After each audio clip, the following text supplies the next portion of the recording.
আসসালামু আলাইকুম। এখন শুনবেন সংবাদ শিরোনাম। রাজধানীর উত্তরায় আবাসিক ভবনে অগ্নিকাণ্ডে প্রাণহানি বেড়ে ৬, নিহতদের মধ্যে ২ জন নারী ও এক শিশু, ১৩ জনকে উদ্ধার। রানীগঞ্জে ৩ সপ্তাহ পর শিক্ষিকার বাড়ি থেকে মা মেয়ের অর্ধগলিত মরদেহ উদ্ধার, ৪ জনকে হেফাজতে নিয়ে চলছে জিজ্ঞাসাবাদ। চট্টগ্রামে অস্ত্রবাজি খুনের ঘটনায় নিরাপত্তা শঙ্কায় অনেক প্রার্থী। কুমিল্লায় জুলাই আন্দোলনে থানা থেকে লুট হওয়া চাইনিজ রাইফেল সহ ২টি অস্ত্র উদ্ধার। গ্যাস সংকটের কারণে বেড়েছে বৈদ্যুতিক চুলার বেচাকেনা, বিপুল চাহিদার কারণে পকেট কাটছে সিন্ডিকেট, নির্বিকার প্রশাসন। নাটকীয়তার পর আবারও মাঠে গড়াচ্ছে বিপিএল। ২টায় চট্টগ্রাম রয়্যালস নোয়াখালী এক্সপ্রেস মুখোমুখি, সন্ধ্যায় Rajshahi Sylhet high voltage match. এতক্ষণ শুনছিলেন সংবাদ শিরোনাম, এবার বিস্তারিত। রাজধানীর উত্তরায় ভয়াবহ অগ্নিকাণ্ডে প্রাণহানি বেড়ে দাঁড়ালো ৬ জনে। ১১ নম্বর সেক্টরের ৭তলা একটি ভবনের ২য় তলায় আগুন লাগলে ধোঁয়া ও আগুনে আটকা পড়েন বাসিন্দারা। ফায়ার সার্ভিস জানায় শুক্রবার সকাল ৭:৫৫ তারা আগুনের খবর পান। ২টি ইউনিটের চেষ্টায় ৮:২৫ দিকে আগুন নিয়ন্ত্রণে আনে ফায়ার সার্ভিস।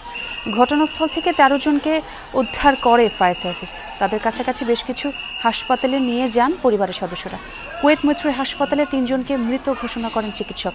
তারা হলেন একই পরিবারের কাজী ফজলে রাব্বি, তার স্ত্রী সুবর্ণা এবং তাদের ২ বছরের সন্তান ফাইয়াজ।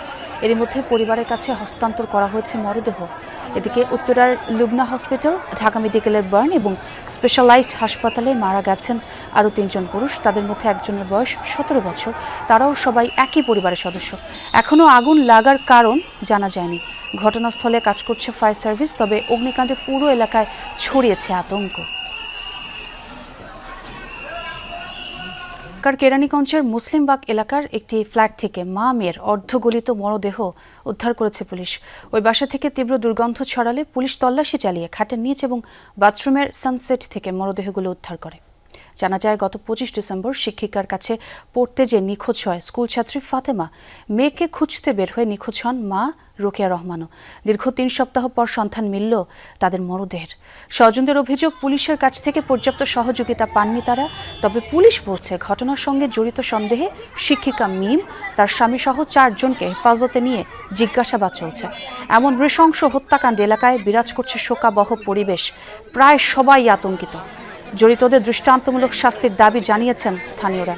আর মরদেহ দুটো রাখা হয়েছে মিডফোর্ট হাসপাতালের মর্গে। রুম নেওয়ার পরে বলছে যে আমরা 3 বোন থাকবো, বাচ্চা আর এই জামাই, এরা নিচ্ছে তো দিচ্ছে। এখন তো আইডি কার্ড সবই নেওয়া হয়েছে, যেভাবে দেওয়া হয় ভাড়া দিতে। যেমন আমরা যেমন স্বাভাবিক আছে, এই স্বাভাবিক ঘরের ভিতরে লাশ আল্লাহ জানে।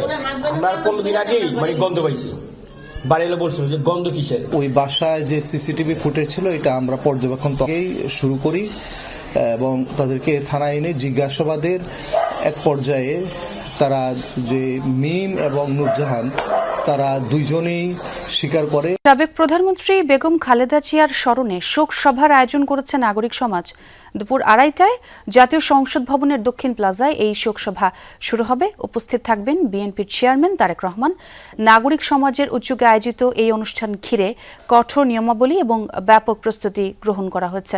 অনুষ্ঠানে অংশ নেওয়ার জন্য বিশিষ্ট নাগরিক, বুদ্ধিজীবী এবং বিভিন্ন শ্রেণী পেশার মানুষের প্রতি আহ্বান জানিয়েছে নাগরিক সমাজ। বিদেশি মিশনের প্রতিনিধিরাও এই নাগরিক শোকসভায় অংশ নেবেন।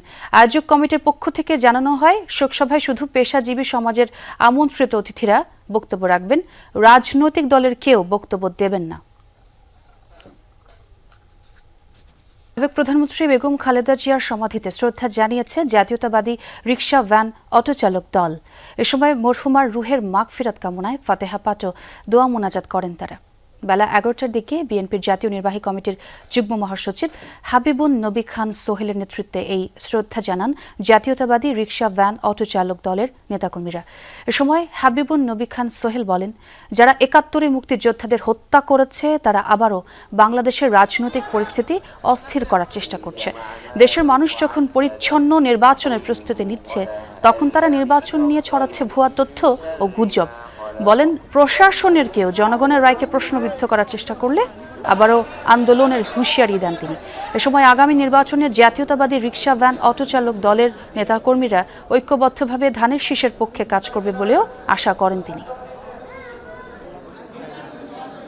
যারা ৭১-এ মুক্তিযোদ্ধাদের হত্যা করেছেন এবং করিয়েছেন, মা বোনদের ইজ্জত লুণ্ঠন করেছেন এবং করিয়েছেন, সেই গোষ্ঠী আবার তাদের অপতৎপরতা শুরু করেছেন।